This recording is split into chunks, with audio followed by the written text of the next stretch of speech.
Welcome to O'Hara.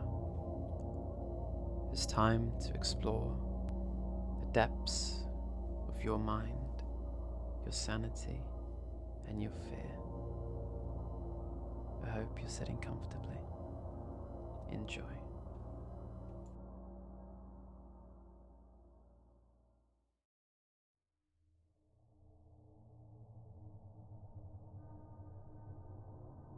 Having spent much of the summer confined to my room, my body and mind had recovered. Victor, breakfast is here. Thank you, Henry. I have no idea how to thank you. You came to Germany to study at university, and you've wasted these last few months taking care of me. Don't worry. I'm just happy that you are well. In any case, there's something I wanted to talk to you about. Oh? And what is it? You are of course here to pursue your studies, but I wish you to remember your home occasionally. Your family is a little uneasy that they hear from you so seldom. And Elizabeth, I can hardly stand to see her so depressed. You can't possibly have forgotten about Elizabeth, can you? Of course not, but there's no way I'd forget her, not for one moment. Wonderful. Then write an answer to this letter. It arrived while you were still ill. Oh? A letter from Elizabeth. My dearest cousin, you've been very ill, and even the letters from Henry are not sufficient to reassure me on your account. You are forbidden to hold a pen, yet one word from you, Victor, is all I need to calm my apprehension. I would very much like to rush to your side and to care for you even now. Please forgive me for not being able to come visit you. Sweet Elizabeth. What does it say? She has much to say about the father and little William. He's 5 now. Apparently he's quite fond of the maid Justine. Henry, I shall write the reply straight away. Yes, a very good idea. Cheered by the warm hearts of the people I loved, I regained my good cheer, and the memory of that terrible period gradually faded away. Henry had never sympathized with my tastes for natural science, and his literary pursuits differed wholly from those that occupied me. The Persian, Arabic, Sanskrit languages engaged his attention, and I was easily induced to enter into the same studies.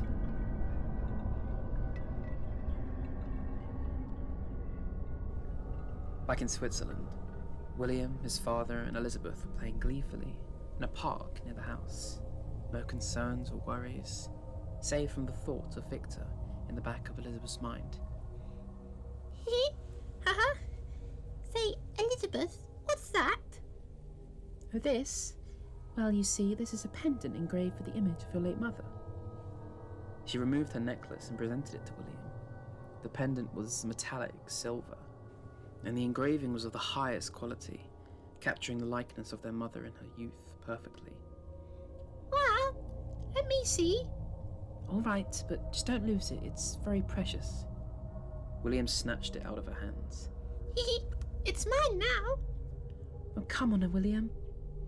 William ran off into the bushes, the pendant in hand.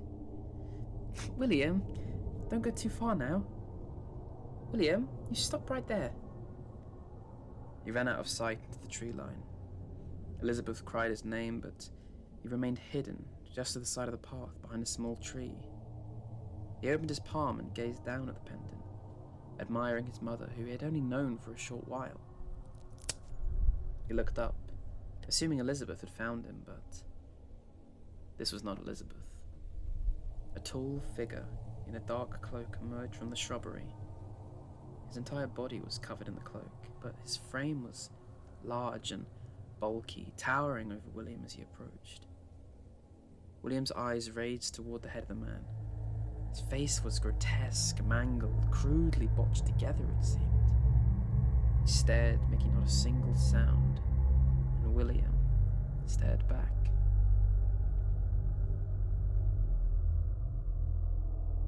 A few weeks later in Germany. Master Frankenstein, a letter for you. I took the letter, assuming it was just from Elizabeth. From father? Who's the letter from?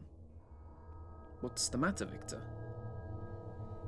William, he's been murdered. The news was crushing, to say the least. I arranged the carriage as soon as I could to take me back to Switzerland. Henry waited outside with me, just as angry and stunned. Oh, poor William. Such a terrible thing to happen to such an adorable child. Who on earth could have killed him? Someone with the soul of a demon? But, Victor, I suppose the sole consolation is that William sleeps in peace with his mother now. Henry, the carriage is here now. I'm going. I have no idea when I'll be able to return to university, so I ask you take care of things here while I'm gone. I boarded the carriage and waved him goodbye. I arrived home a few days later. Not much had changed in the time since I'd been away. I entered and walked into the room connected to the foyer. My whole family was there. What was left of it, at least. Elizabeth and Justine were on their knees, my father just behind them. They were all crowded around the small coffin, and inside lay peacefully the corpse of my brother William. I was slightly grateful to the one who did this, as his body was mostly unscathed, and he appeared to have died quickly. Elizabeth was blaming herself, saying that she lost sight of him and begged for forgiveness. Justine did her best to console her, saying that William's passing was not her fault. I could see how it pained Elizabeth. She very much thought as though she was the one who murdered him, but before any more blaming or mourning could take place, a group of men entered in through the door behind us. There were police officers, and what appeared to be the constable stepped forward. Mr. Frankenstein, we have discovered the murderer. What did you say? Have you arrested him? Who on earth is it? We've come to arrest the perpetrator now, and ask that you kindly hand over your maid, Justine Moritz. The whole room fell silent. A collective gasp and disbelieving eyes gazed over to Justine.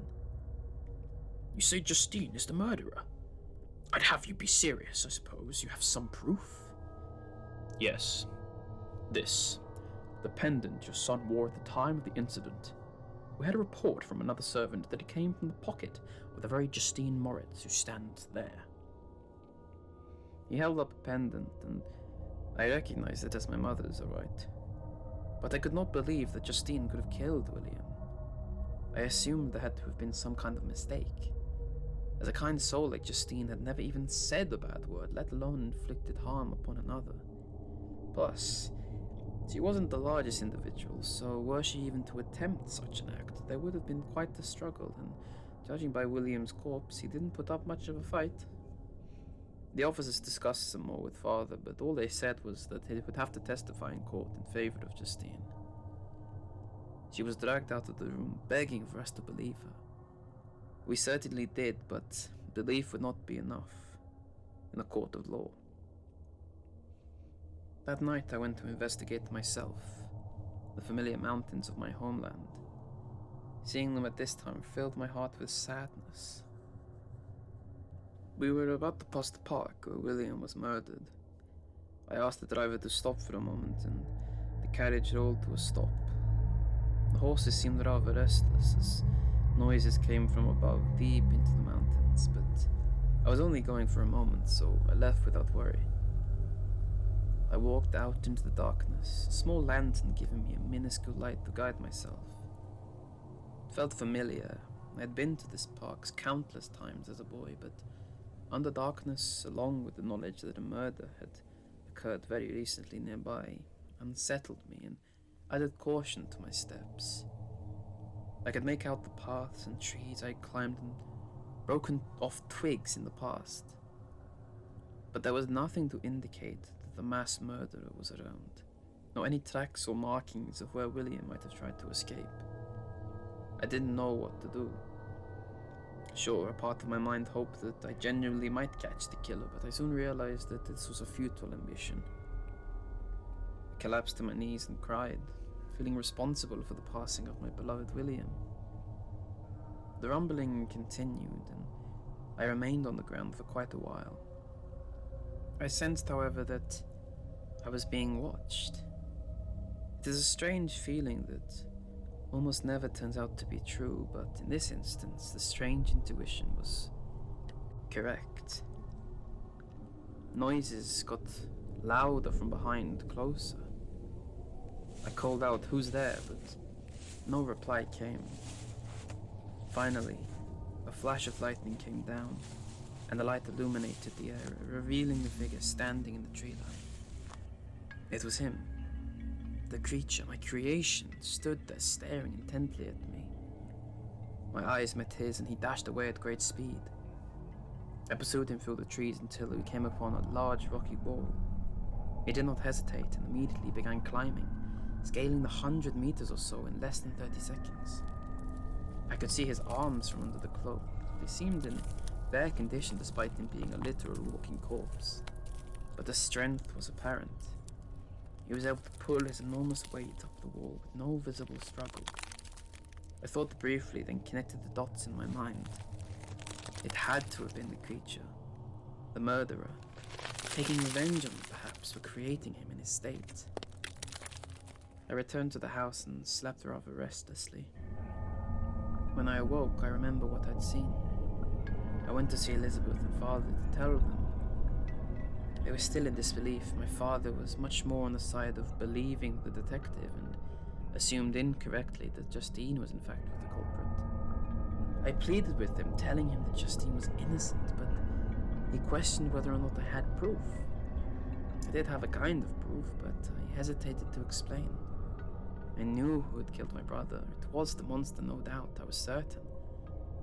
But who would believe me? That the murderer was a monster I created? I didn't know what to say, so I simply kept quiet until I could decide what to do. But soon enough, the day of the trial came around. We entered the courtroom, many familiar faces from the town, all looking on with judgmental eyes. Then Justine began to speak. On that night, looking for William, I was out in the gates of Geneva closed, and I passed the night in a barn, yes. A market woman says she saw me near the scene of the crime the next morning, but I swear to God, I did not go to that park. And why was the mother's pendant in your pocket? That I do not know. Why was it in my pocket? I can only think that someone put it there. Despite our attempts at the defense, she was condemned to death. I blamed myself, of course. It was my fault, after all. She was so undeserving of this. She only sought the affection of others, and seeing such an innocent creature disheveled, holding on to the prison bars, almost destroyed me as much as losing William. I will go now to be with my mistress and Master William. I do not fear death. I feel the sincerest gratitude towards those who think of me with kindness. I shall watch over you, your happiness from heaven. Justine Moritz, it's time. We looked on in horror as she was escorted out of the cell and into the courtyard. She was led up the long stairs to the guillotine. Elizabeth was screaming her name and begging for mercy, but none would come. Justine looked up for the last time, and then she too was gone. Elizabeth fell to her knees and sobbed on the stairs. William, mother, Justine, all gone, and the murderer was walking around the world free.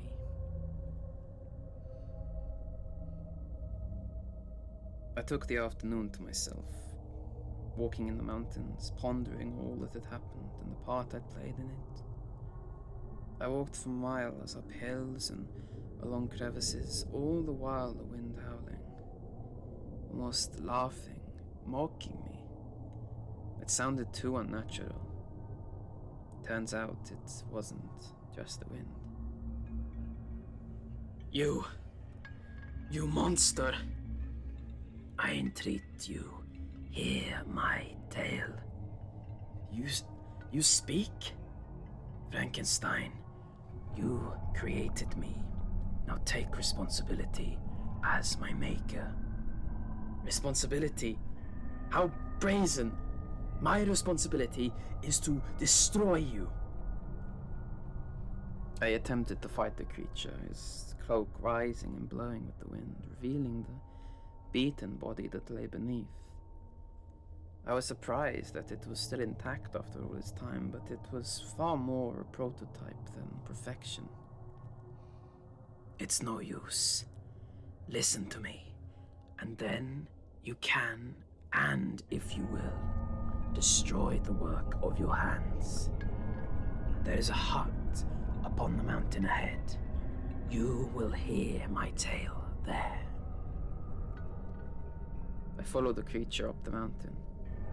He walked at a great pace, taking strides twice as long as mine. Looking up at him, I realized that any attempt to destroy him in hand-to-hand combat would prove futile. We reached the cabin, and as he said, he began to tell the story. We sat down on the stony floor. He dragged over a mangled carcass of what looked like a bear, began gnawing on its flesh. He even tore off its paw and offered it to me, but I politely refused. He ate the thing from head to toe, devouring every last limb, hair, and claw. I don't know what was more grotesque, the act or the creature engaging in it. Thanks to this body you made me, I can kill even a brown bear. But because of its ugliness, I am loathed by people. I have suffered countless hardships. I hardly remember the night of my birth. I only recall that it was cold. I wrapped myself in the clothes in the room and staggered outside. This was the start of my agony. I wandered through the wood, wrapped in some found fabric. I picked fruit, caught small animals to eat, but soon I ate the area clean and was forced to move to another location. I stumbled upon a house, small but well kept. I walked straight up to the front door and peered inside. A family of 3, mother, grandmother, and child. They saw me and screamed, running out the window at the first sight of me. Back then, I did not think much of it and devoured the remaining food on the table. But soon, townsfolk arrived at the scene yelling, "Monster!" and began throwing stones and sticks at me. I barged past them and out the door back into the safety of the forest. Every time I encountered people, it was horrible.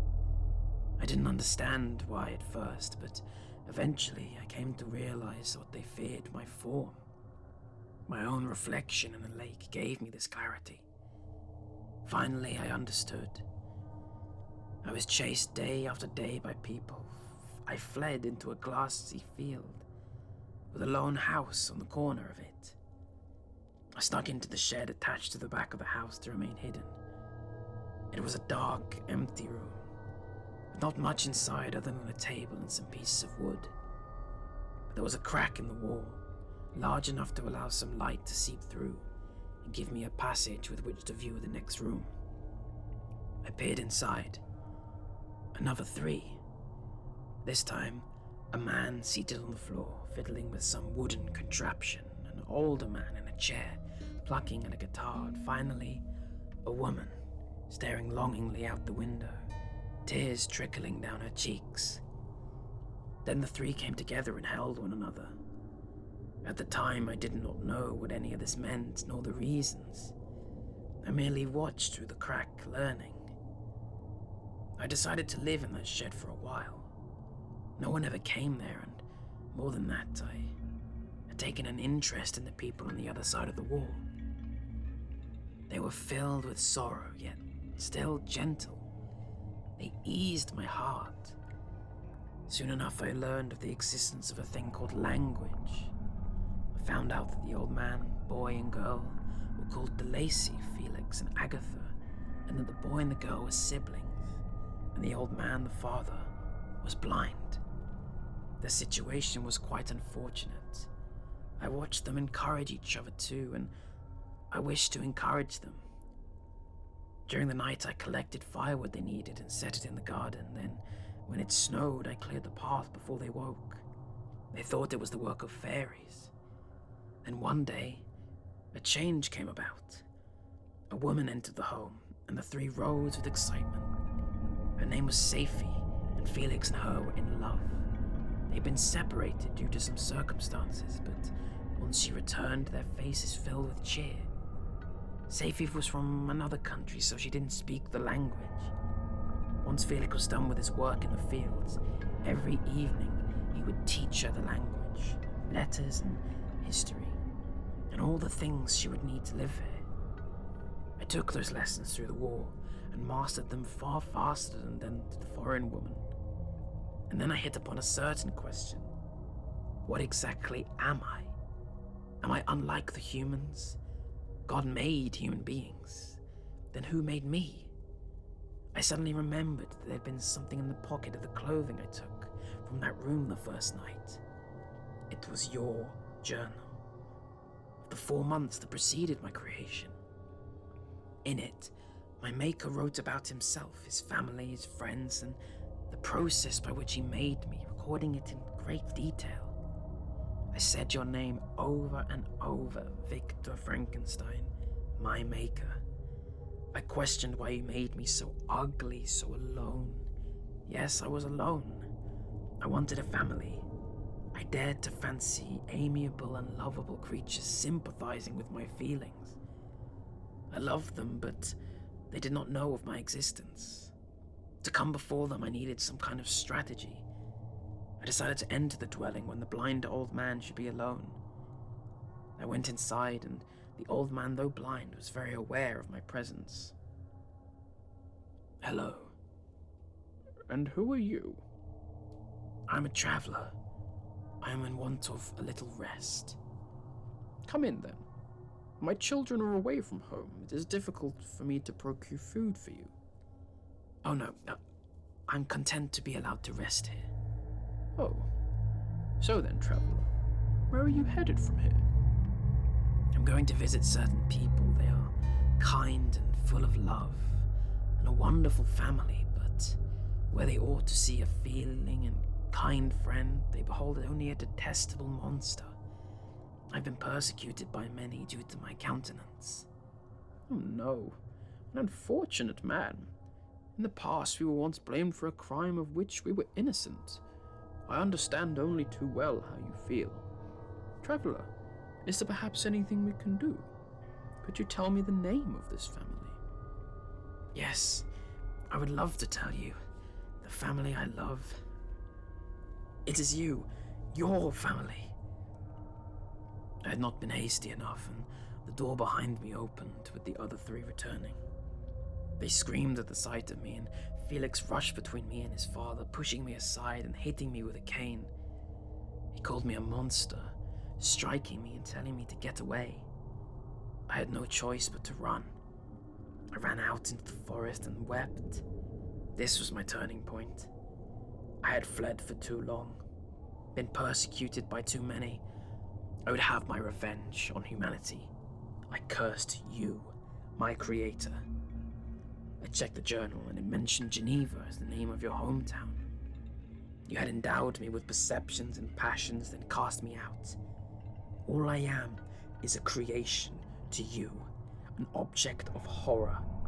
You were the only claim for revenge I had, and I was determined to seek that justice. It was difficult, but I simply kept walking, and then, when I finally arrived in Switzerland, I happened to discover a man and his family in that park. As I looked upon their happiness, my rage only grew. I waited for the boy to be alone, and I strangled him to death. It was not difficult on my mind nor my body. I let his lifeless body fall to the ground, and a pendant fell with it. It held the image of a woman. I left the body and went searching. Came across a barn, and there was a lady sleeping inside. I slipped the pendant into her pocket, thinking that if luck were on my side, I might be able to pin the crime on her. Coincidentally, that woman sleeping in that shed was your household maid. The two sat in silence, Victor pondering the words the creature had spoken and coming to terms with the confirmation that he had in fact murdered William. I'm alone and miserable. I became a murderer. Humanity is nothing but my enemy. But you alone should be able to save me. No, you have an obligation to save me. What would you have me do? I want you to make another. One as deformed and horrible as myself, but not deny herself to me. What? I dare you say that again. I'm telling you to make me a woman, the same way you made me. I'm alone. I want someone to ease this loneliness. God made Adam and Eve. You have a duty to make another. My companion must be of the same species and have the same defects as this being you see before you. I refuse. No torture shall ever extort a consent from me. You may render me the most miserable of men, but you shall never make me a base in my own eyes. The thing I produced was nothing more than an ugly lump of flesh. Creator, I may well be an ugly lump of flesh, but do not forget that I am a lump of flesh with intelligence. Abandon me, and I will work at your destruction. I will cause fear. I shall desolate your heart, and you will curse the hour of your birth. But that is up to you. If you grant me my wish, I shall take the woman to the vast wilds of South America, and I promise to never again show myself before humanity. So, does it not benefit both of us? You're telling me to trust the one who murdered my brother and drove Justine to her death? That life in the wilderness won't last. You desire sympathy of man and will return for it. If I make another like you, I shall never be able to undo it. What do you propose I do about this unease of mine? I swear to you, and by you that made me, that with the companion you bestow, my evil passions will have fled. My life will flow away, and in my dying moments I shall never curse my Maker. If I have no affections, hatred must be my portion. The love of another will destroy the cause of my crimes. I want you to save me. You are the only one who can do it. Creator, I will have your reply. I started to sympathize with the creature. I had no choice.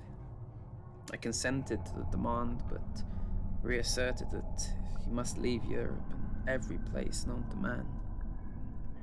I swear by the sun and the blue sky of heaven, I will. Depart home and commence your labors. Then, when she is ready, I will reappear.